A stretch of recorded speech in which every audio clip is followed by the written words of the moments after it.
we go first. And so it's an arrangement not only with that, but our 911 service goes through Issaquah, so it's all in one place. Okay. So I wanted to bring back to you, we discussed it at the last meeting, when I presented to y'all on the interlocal agreement changes.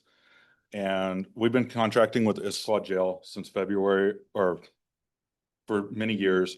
And on February 7th, 2025, the city's re-entered into our current agreement.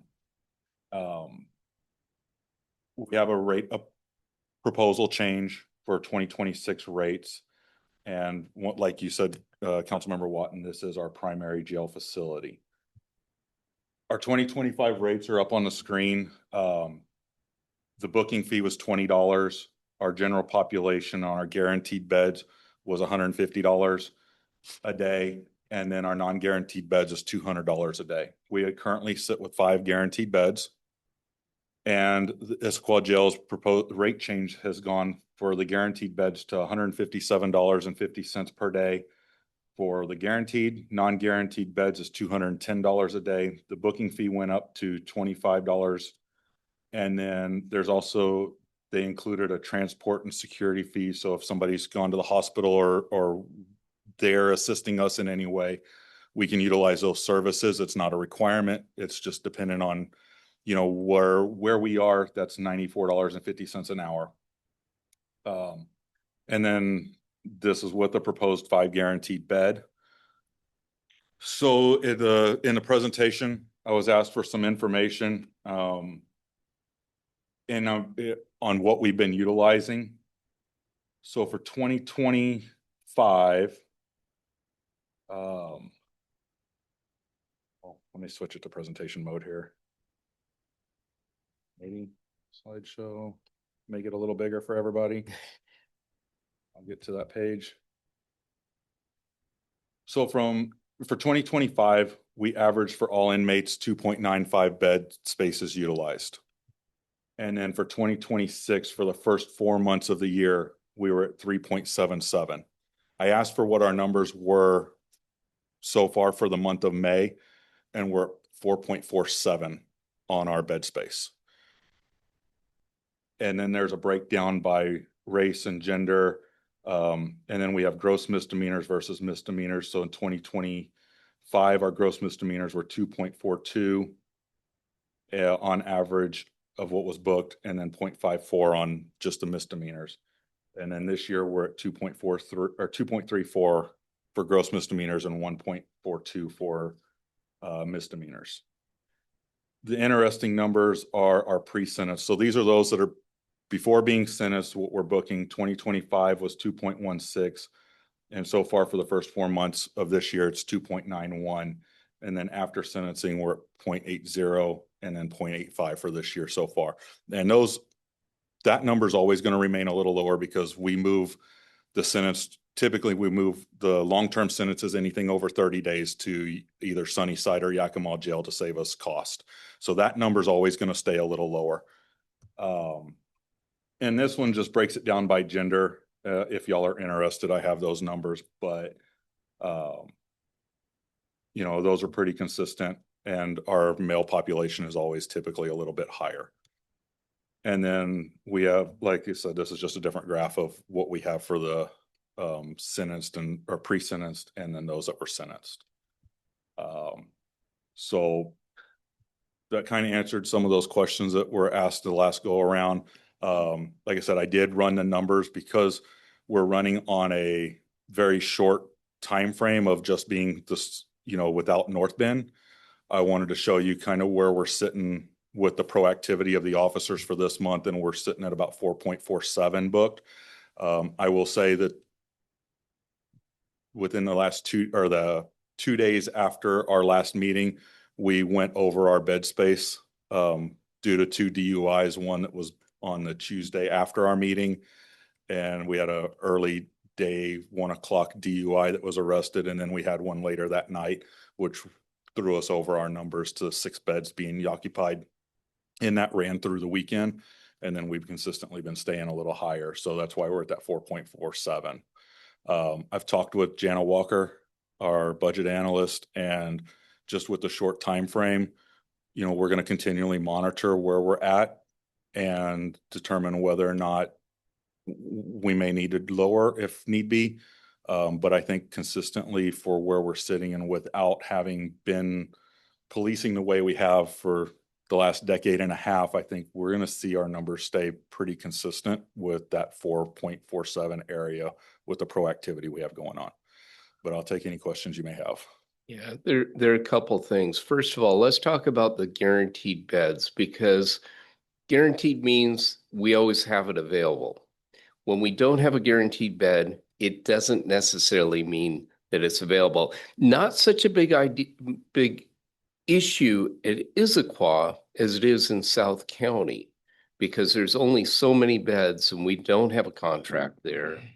So how does that impact, the police activities when someone is brought in and there's not space? So you're right. The guaranteed bed says that we have 5 bed spaces. And if we go over, we can be refused by any of the jails that we have non-guaranteed beds with.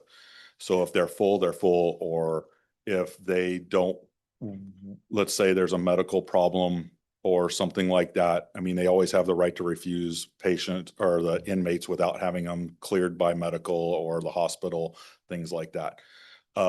If we're refused or declined from, let's say, Issaquah, our next step would be go to SCORE. They do decline there. We haven't had a decline in a while, but that doesn't mean it's not going to happen.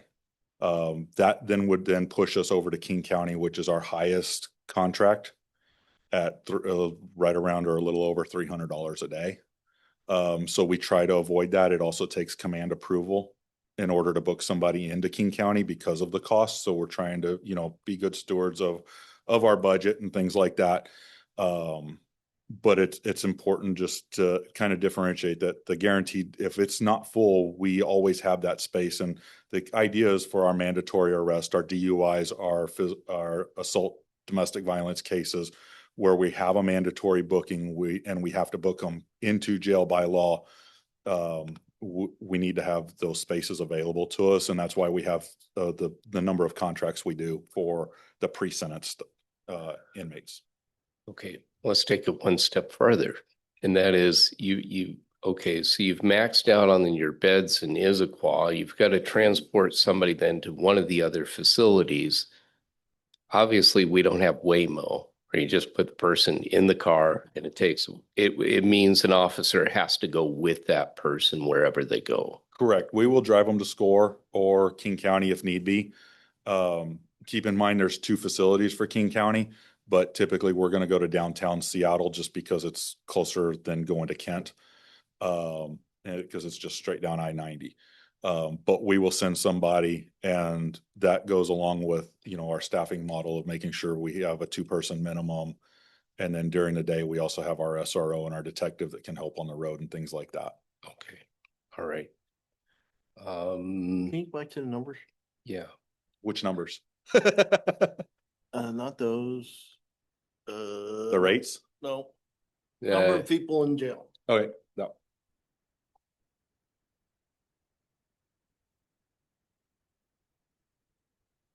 it's one more back. The one, Should be that one.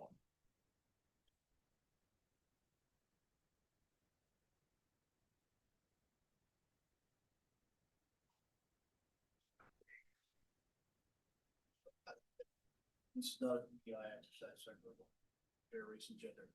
On average, they're not gonna go recruit more female prisoners. On average, how many people do we have in a jail so through all of last year? all of last year was 2.95.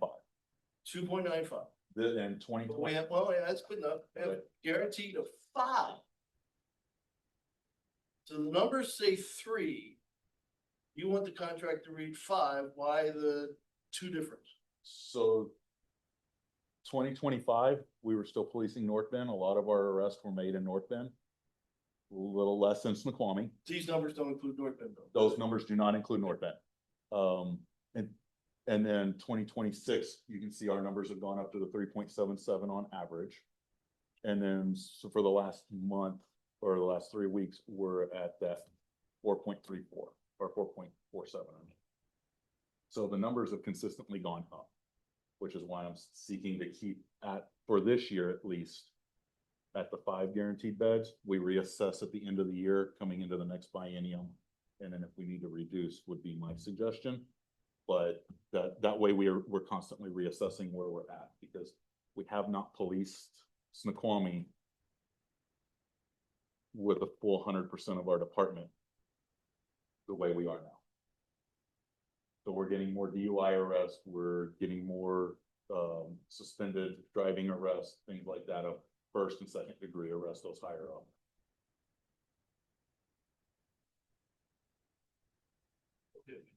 You were at the retreat I was at, right?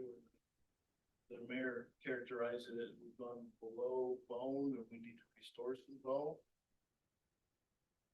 Why not 4 instead of 5?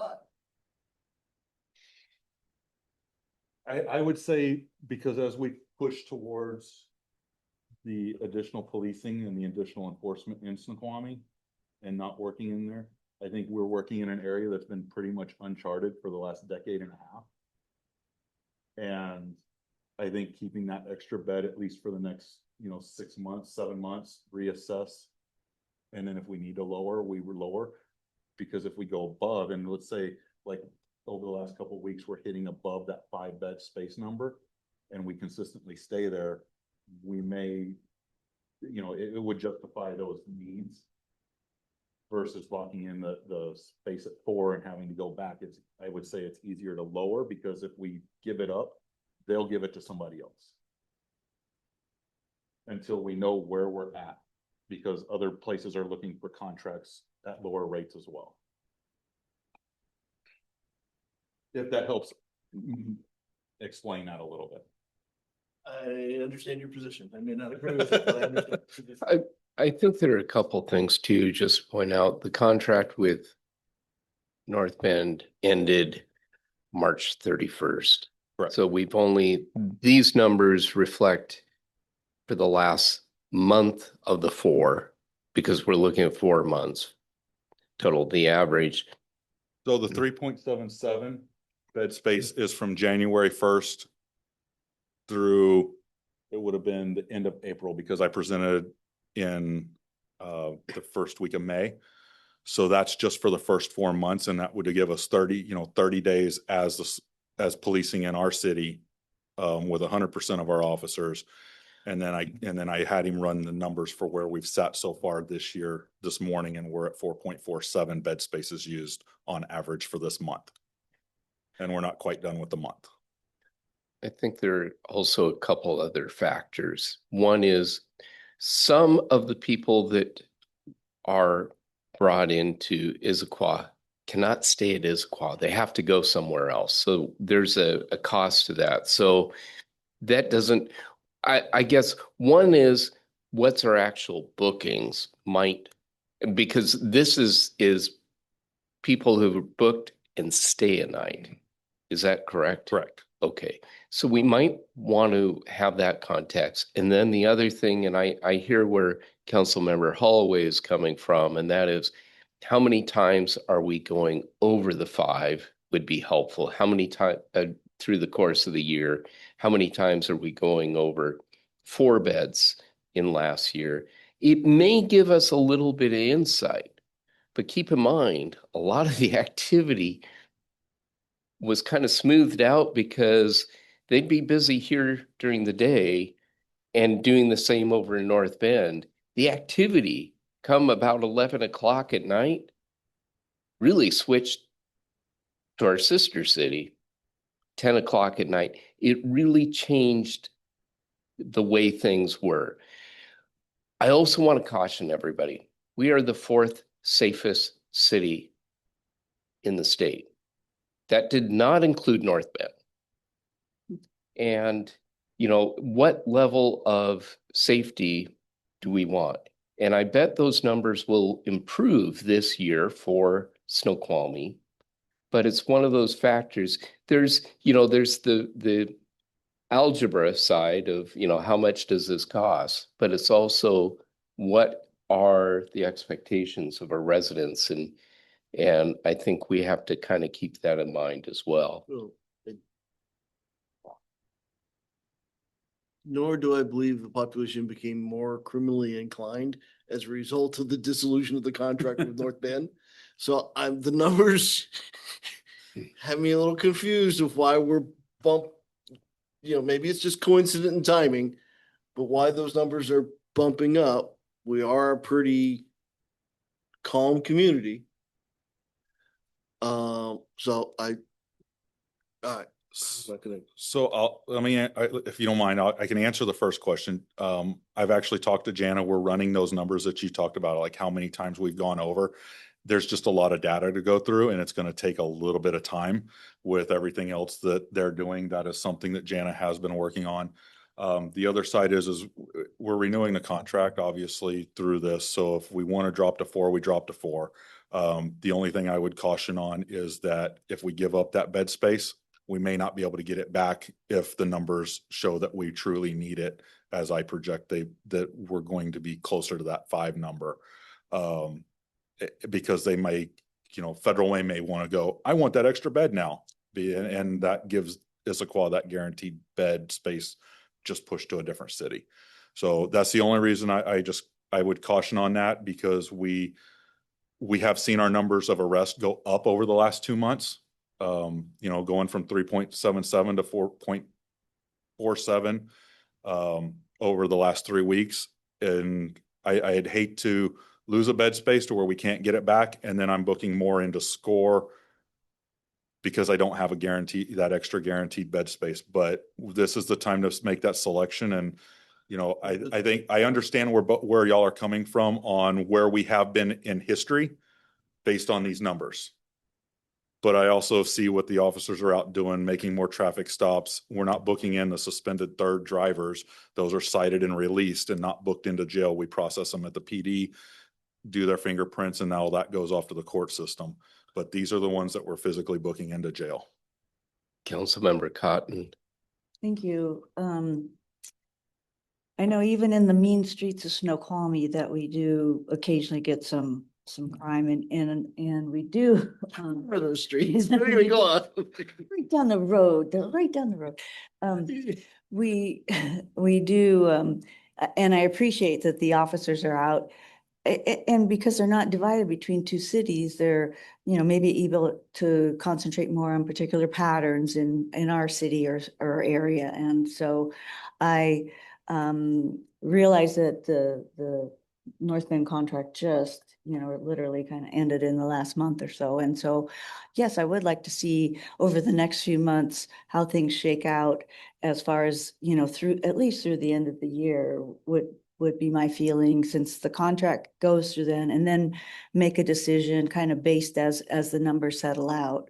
Whether we need to stay at 5 or go down to 4 or so. So, because there's such an increase with going to SCORE, like you said, if they give away that guaranteed bed, that would be, a difficult situation, and that would end up costing us more money.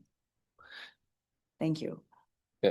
So does Councilmember. Issaquah have a set number of beds to be committed? I understand they have a set number of beds, physical fact.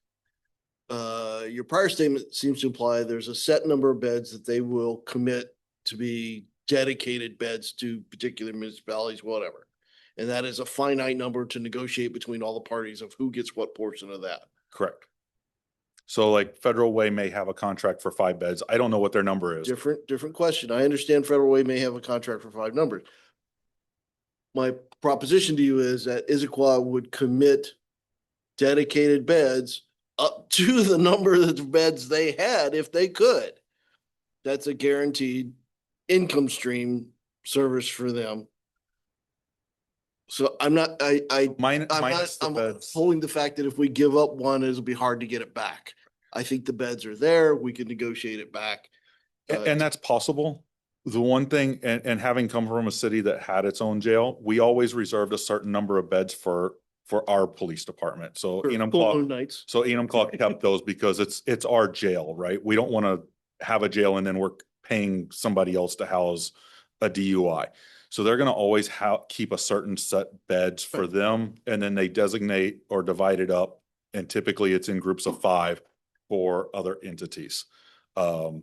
Whether or not they'll have that bed space if we gave it up now versus in January, I don't know. So, and not knowing what our summer's going to look like with the enforcement, but seeing the numbers go up in April and May, I just caution against from my experience that we could put ourselves in a spot where we need a bed and then we're actually paying more by sending them to SCORE or paying the overage and running a risk of being declined there. At least for right now. Like I said, I'm always going to be watching to assess, just like I've been watching for, like, if Kirkland opens up their bidding process and has extra bed space, just so that we don't have to rely on King County at all.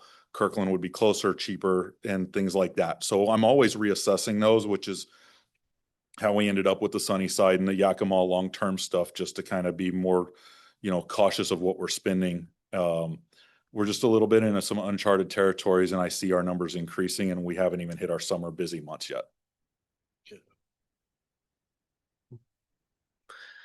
Chief, if I may make one recommendation before we present it again, is the colors on the previous slide, if we could change those. They're just, for my eyes, they're hard to read. I can do that. Okay. And then the other, My screen, they're blue. Oh, All is of it? them are blue. But I can make a contrast between the light blue and the background. the font is beautiful though. All right. Any further comments about this?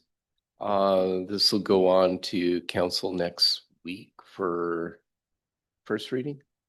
Or no, It just gets one reading. just one reading. Okay, so there's no objection with some minor tweaks that the chief can do between now and then. If you can have some more information from Jenna on the numbers.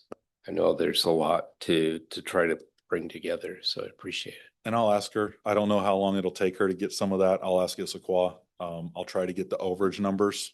Like I said, there's a lot of data to go through. So, and how many days we were billed and things like that. So we'll work on that. Okay, thank you. Mayor. Do you want it on the regular agenda or the consent agenda? Regular agenda, just for transparency. Yeah. I think you may have put something together with a schedule, with the calendar and dots. It had to be done by hand, so. Oh, that was preemie. Yeah, okay, maybe so.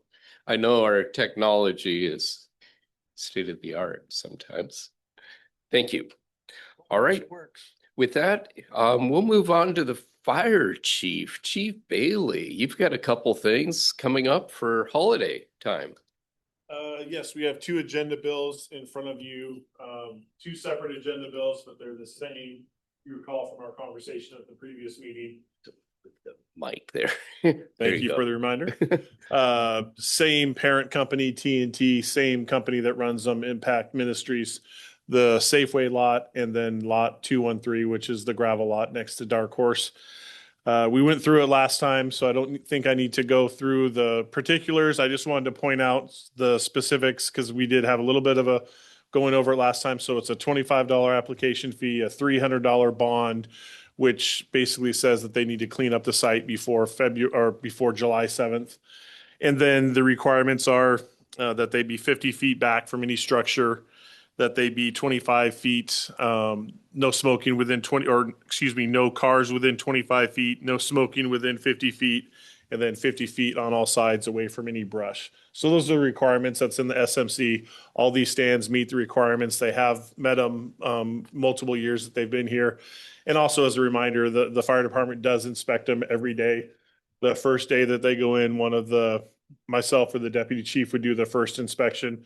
Just to, usually that's when we might find some little things that need to be tweaked. And then after that, the firefighters go up there once a day and inspect the stands just to make sure that they're following all the rules with their checklist. So these are the two stands that, two agenda bills that we're putting forward you to approve for the 4th of July this year. All right. Thank you, sir. So Agenda Bill 26-022 and Agenda Bill 26-023, the same applicants, same sort of setup. There's no changes to it, and I don't recall ever having any complaints around these two stands. Any comments from councils? No, I think Members. even in years past, haven't we sent them forward on consent? On the consent on that? Well, Yeah. Annual occurrence. I would concur. So we will move that to consent. Thank you very much, sir. All right. Back to to Chief Parisi on the ordinance for e-motorcycles. Is a slight change, an amendment to our existing Snoqualmie Municipal Code. Would you like to explain and elaborate? Yes, so on December 8th, 2025, we passed an ordinance, or you passed an ordinance. It was number 1315 for electric motorcycles, with a lot of discussions over that throughout the year. A lot of cities have asked us for a copy of ours because we were the first of two to pass, we were number 2 in the state to pass one of the ordinances. It was Mercer Island first and then us. And through some of the review and some of the questions that were being asked, there was a piece in there that I feel is quite important just for plain language. And that's why I'm bringing this bill forward. And that is just simply adding one sentence that states that you have to have a driver's license and a motorcycle endorsement, which is just putting it in plain language versus having to go through one of the hyperlinks to get through the RCWs to find where it states that. For a class 3. That's for the electric motorcycles, Electric not the bicycles. That's a separate ordinance. So this is strictly for the electric motorcycles that are over the 750 watts that we designated. And it's just simply adds the sentence of you have to have a valid driver's license and a motorcycle endorsement. Okay. And that is and it just renumbers everything, drops it down because we put it at the top of that ordinance, which is visible in the packet there. But that was my change, and it's just to help clarify things to our community. Council members, any questions? Mayor, you good? And that's coming up. So, It's discussion. So you're gonna do agenda bill next time? so the agenda bill is here. That's the, what's the number? It's in front of me. I can tell you. So this is agenda bill 25. I'm Maybe sorry, the 26. agenda bill's not in front of them tonight. Oh, it's not? No. Wasn't in the agenda packet. It's not in front of them tonight. So then I'll bring it back next meeting with the agenda bill, but it's all approved and ready to go. Okay. Preview. Preview. All right. Awesome. Love it. Okay. All right. And the sun shines out and the bikes and whatever are out. Yeah. And one of the reasons is this also puts us in timing for the school getting let out. So that's one of the reasons I'm really trying to get this through, to be messaging out as well, that's part of our new ordinance, or, of the ordinance. There's, at least I've seen some interesting driving techniques already. I agree. All right. Thank you, sir. That brings us up for items for future discussion. Is there anything that anyone would like to bring forward, council members? Yeah. Okay. And with that, I'll entertain a motion to adjourn. So move. Second. Been moved and seconded by council members Holloway and Otten. All those in favor signify by saying aye. Aye. Aye. And we are adjourned at 5:32 PM. Thank you much.